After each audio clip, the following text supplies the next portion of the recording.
바둑 선수권 대회 결승 최종 무기. 바둑이 신하가 된다고 지진 않을 것 같습니다. 전주 바둑 신동인데 왜 나한테 배우고 싶은데? 아저씨 바둑이 제일 세다면서요. 나부터 선생님이라고 불러. 실전에서는 기세가 바람이야. 기세에서 밀려난다. 표로 사제 대결이라. 흑 반집승 이창호가 이겼다고. 선생이가 바둑 앞에서 대답해. 돌이 없지. 이것이 승부니까. This was my father's kingdom, a place of fairness. But the queen changed everything. Take him away! My parents always said this forest was a magical place. I'm gonna need your help. It's time to restore our kingdom. Waiting on a wish, holding out for someday, hoping somehow, some way, there comes a miracle. Find Snow White. 네, 한 주를 마무리하고 주말을 시작하는 시네멘털 시간입니다. 자, 이주영 논설위원 어서 오세요. 네, 안녕하십니까. 자, 일단 뭐 극장가 흥행 순위부터 알아볼까요? 네, 그렇죠. 오늘의 박스 오피스 먼저 네. 보시겠습니다. 먼저 1위부터 6위까지입니다. 봉준호 감독의 미키 17이 개봉 이후 줄곧 1위를 달리고 있습니다. 이번 주말 300만을 넘어설 수 있을지 궁금합니다. 디즈니의 화제작 백설공주가 개봉 하루 만에 진격의 거인에게 2위를 내주고 3위로 밀렸습니다. 영화로 만들어진 고독한 미식가가 4위, 아카데미 각색상을 받은 콘클라베가 5위로 선전하고 있습니다. 6위부터 10위까지 보시죠. 역시 아카데미 수상작인 플로우가 6위, 한국 영화 침범이 9위, 유승호 주연의 27분짜리 단편 영화 3일이 10위를 기록하고 있습니다. 지금까지 오늘의 박스 오피스였습니다. 네, 오늘 가져오신 영화는 네. 승부네요. 네, 그렇습니다. 참 특이합니다. 바둑 얘기예요. 조훈현, 이창호, 뭐 제 나이 때쯤 되는 사람들은 다 알고 있는 이름이긴 네. 하겠지만, 그렇죠. 예, 어떻습니까? 혹시 한국 바둑의 첫 번째 전성기가 언제인지 혹시 아십니까? 글쎄요, 뭐 그 전에 조남철 국수라고 있었고, 네. 예, 그 이후는 뭐 조훈현, 네. 이창호, 유창혁, 네. 뭐 그다음 그렇게 이세돌, 뭐 이런 식으로 네, 이어지지 네. 않나요? 예. 그래서 뭐 조훈현 국수가 이제 응창계에서 우승을 하던, 그래서 막 90년대 초반부터 2000년대 초반까지를 보통 이제 한국 바둑의 전성기다 이렇게 얘기를 하는데요. 그때 이제 뭐 한국은 물론 세계 최고의 바둑 기사가 바로 조훈현 구단과 그다음에 이창호 구단이었죠. 예. 둘 다 국수 칭호를 받은 바둑 천재들입니다. 영화 승부는 바로 이 조훈현과 이창호 사제 대결을 그린 그런 영화입니다. 실화를 바탕으로 했습니다. 이창호가 10살 때 당시 33살이던 조훈현의 내제자로 들어갑니다. 내제자는 스승의 집에서 함께 살면서 배우는 제자를 가리킵니다. 바둑계의 독특한 문화죠. 그런데 조훈현 집에 들어갈 때만 해도 입단도 못했던 이창호가 불과 4년 뒤에는 스승을 처음으로 한번 이깁니다. 그리고 이듬해에는 최고위전에서 스승을 꺾고 우승을 거머쥡니다.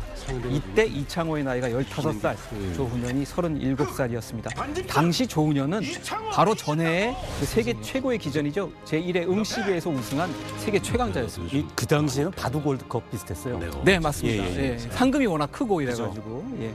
하던 대로 하시오. 이 영화 승부는 이 영화를 이 실화를 영화적으로 살짝 가공한 그런 영화입니다. 예, 그렇군요. 네. 그 응시배 그 당시 뭐 기억나는 게 대단했던 게 네. 심지어 이제 조훈현 국수가 그 응시배에서 이제 우승을 하니까 네. 아마 그때 서비평구단이랑 아마 맞습니다. 썼나요? 예, 그랬는데 카퍼레이드를 했어요. 김포공항에서 이 쫙 하니 그 종로까지 종로에 네, 한국기원이 한국기원이 있던 있으니까. 시절이었는데. 네. 이야, 정말 그 대단했죠. 영웅의 그랬죠. 대접을 받았거든요. 근데 이 영화가 개봉할 때까지 좀 우여곡절이 좀 있었다면서요? 그렇습니다. 이 영화는 사실 이미 4년 전에 촬영을 마쳤습니다. 그리고 넷플릭스가 2023년에 스트리밍을 하기로 했었는데 뭐 많은 분들이 아시다시피 유아인 씨가 예. 마약 관련 혐의로 기소되고 이제 재판을 받으면서 영화가 이제 무기한 연기가 됐습니다.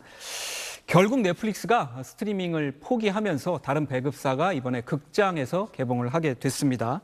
뭐 개인적으로는 큰 스크린에서 볼 수 있어서 뭐 좋다는 생각이 듭니다. 네. 그 결국은 이제 이 영화를 이끌어가는 두 배우가 네. 결국은 조훈현과 이창호일 네. 텐데요. 그렇습니다. 이제 이게 네. 이병헌 씨하고 유아인 씨란 말씀이죠. 네. 야, 근데 이게 바둑이라는 게 굉장히 정적이어가지고 네. 이거를 하려면은 정말 배우들의 어떤 그런 내면의 연기랄까요? 이런 부분들이 확 드러나야 사실 이렇게 그 이 관객들을 끌어모을 수 있을 것 같은데. 네, 맞습니다. 딱 그거죠. 이제 말씀하신 대로 이병헌 배우가 조은현 예. 구단을 하고 유아인 배우가 이창호 구단을 했는데 뭐 결론부터 말씀드리자면 둘 다 아주 잘했습니다. 아, 예. 예, 둘 다 아주 잘했고 이병헌 배우는 특히 요즘 뭐 연기의 반은 좀 뭐 우스갯소리로 하기도 하지만 아, 뭐 믿고 보는 배우.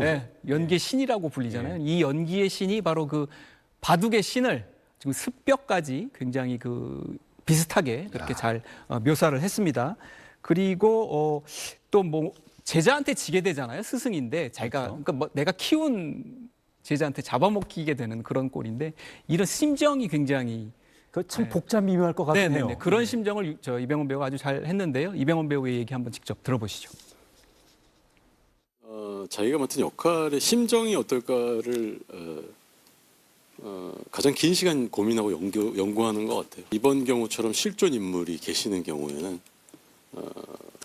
만나 뵙고 실제로 여러 가지 질문들을 하고 그 질문의 답도 중요하지만 사실은 그분이 말씀하시는 모습과 또 생각과 마음가짐과 이런 여러 가지 것들을 저는 또 따로 관찰을 하면서 그 캐릭터를 좀 찾아가려고 했던 것 같아요.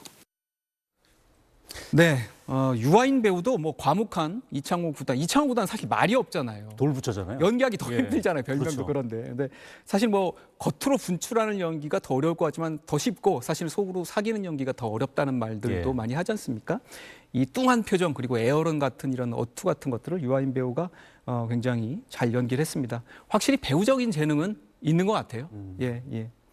유한 씨 출연을 두고 이번에 뭐 편집 없이 정면 돌파 뭐 이런 표현들이 예. 이제 일부 미디어에서 나오긴 하는데 뭐 사실 어불성설입니다. 이병헌, 유아인 투톱 영화인데 여기서 한 사람을 편집하면 이게 어떻게 영화가 되겠습니까? 그건 영화 자체가 뭐 그냥 그렇죠. 못하는 개봉을 거죠. 하지 예. 말아야 되는 네, 거겠죠? 네, 네, 그렇습니다. 야, 근데 이 영화가 지금 주제가 바둑이잖아요. 네. 그 정말 조용히 앉아가지고 이 수담이라고 바둑을 흔히 얘기를 하는데 네.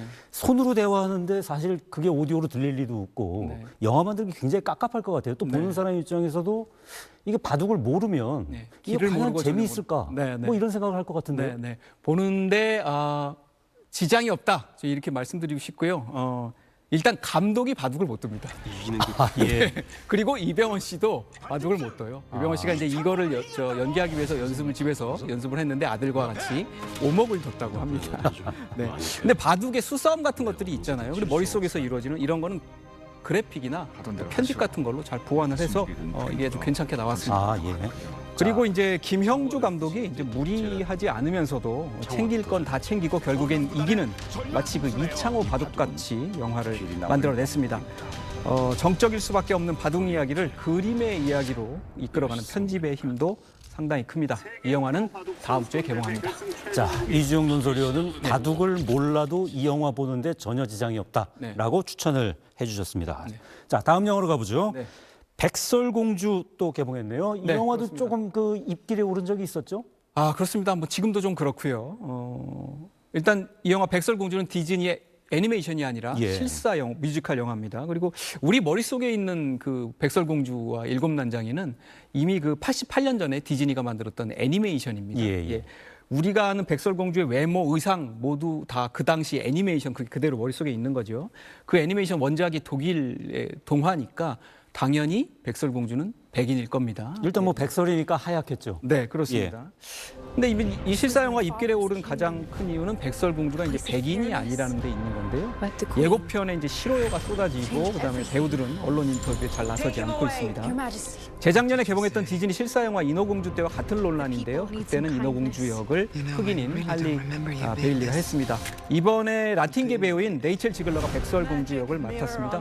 피부색은 지금 화면으로 지금은 이제 그 마녀 왕비가 나가고 있는데요. 화면으로 보시는 것과 같습니다.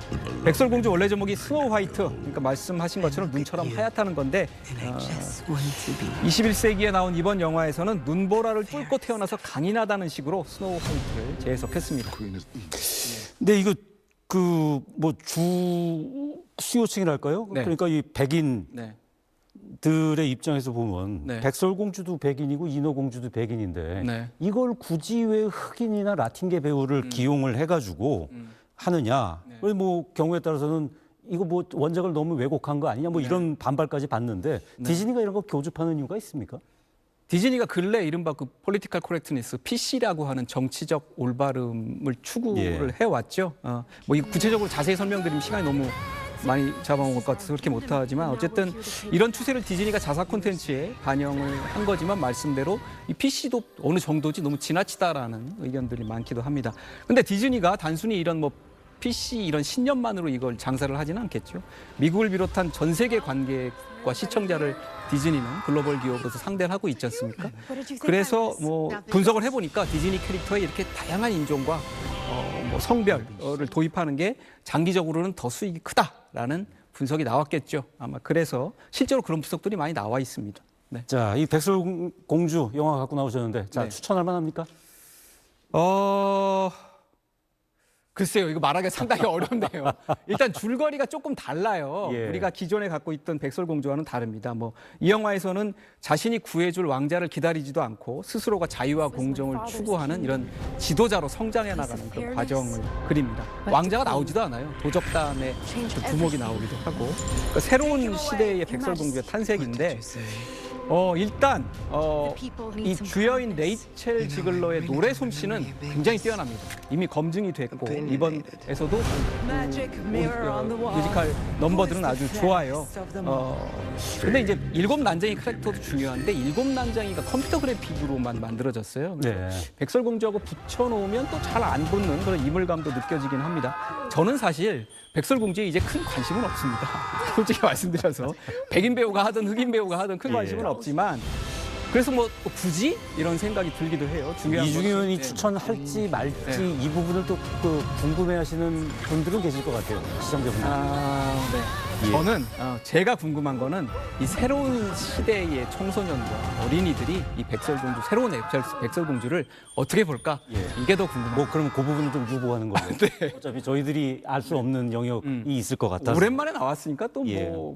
가족과 함께 보는 것도 저는 나쁘지 않다고 생각합니다. 자, 다음 소개 영화. 네. 얼마 전 열렸던 그 아카데미 시상식에서 그 상 받은 작품이라면서요. 네, 그렇습니다. 장편 애니메이션 부문 수상작 플로우라는 영화고요.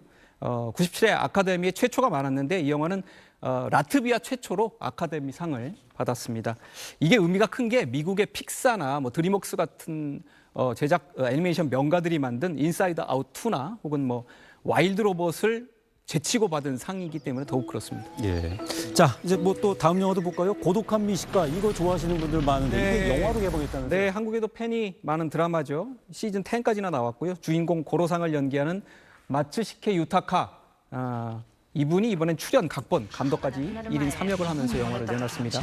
이번에는 프랑스 파리에서 혼밥하고 도쿄에서 혼밥하고 한국 거제도에서도 혼밥합니다. 국제화 됐네요. 네네. 어렸을 때 먹었던 국물 맛을 꼭 다시 맛보고 싶다는 한 일본 노인의 부탁을 받고 궁극의 국물을 찾아 나선다는 그런 이야기가 뼈됩니다. 네. 살짝 스포를 하자면 한국 사람들이 술 먹은 다음 날 시원하게 들이키는 땡땡 해장국의 국물이 궁극의 국물 맛을 내는데 일조를 합니다.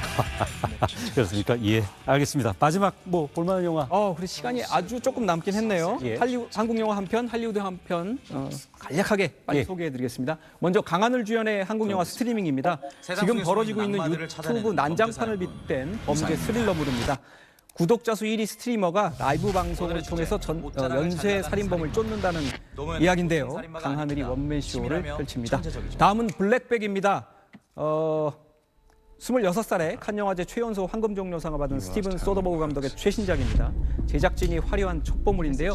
마이클 패스빈더하고 케이트 블란쳇이 첩보기관에서 일하는 부부로 나옵니다.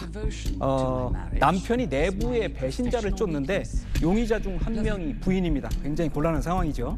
화려한 액션보다는 머릿속 수싸움을 펼치는 심리 스릴러물입니다. 네, 알겠습니다. 오늘 시네멘트는 여기까지 하죠. 이주영 의원 고맙습니다. 네, 오늘 저희가 준비한 뉴스는 여기까지입니다. 저희는 다음 주에 다시 찾아뵙겠습니다. 고맙습니다.